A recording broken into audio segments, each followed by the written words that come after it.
It has been a full-on AI telenovela this weekend over OpenClaw. If you haven't been following this OpenClaw saga, allow me to break it down for you as someone who's been using OpenClaw for over 2 months and wrestling with all the bugs and issues that I've been having with it. And stick around because at the end, I'll give you my 2 cents on what I think of the whole situation. And if you're new here, I'm Kevin. I help people keep up with AI and how to build with it. So if that's you, hit follow.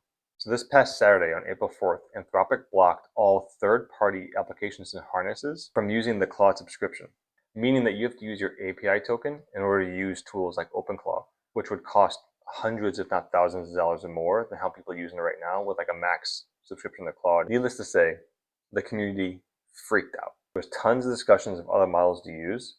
Some people are saying ChatGPT, some people are saying Gemini, a lot of people are saying Chinese models, but then there's a lot of concern that got brought up again about Chinese models and taking data, or at least monitoring your data and storing your data, given just how personal and intrusive OpenClaw is by nature. Also, during this discussion, local LLMs came up a lot. One, given the nature of the concerns around Chinese models, and two, because coincidentally or not, Google released their Gemma 4 model.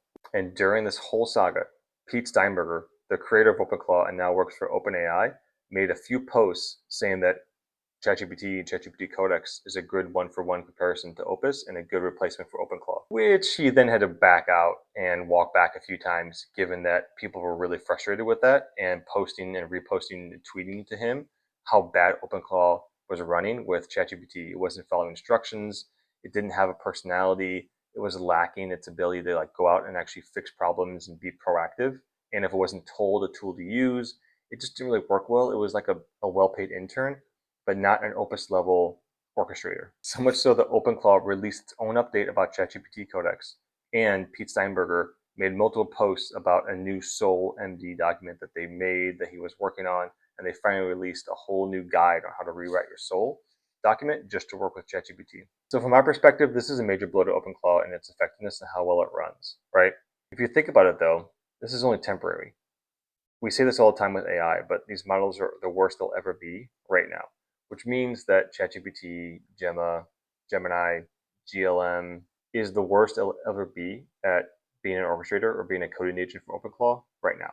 So I would say in a few days, a few weeks, we're going to find some more models that work really well, or find some new instructions to make them work really well. My bigger takeaway is this is also a major sign that we're starting to see a bunch of factions and faction wars and infighting. People are having strong, super strong opinions on what models they like for whatever reason. And I think that's probably a bad sign overall that we're getting too wrapped up in the pop culture and how we kind of act in society around LLMs.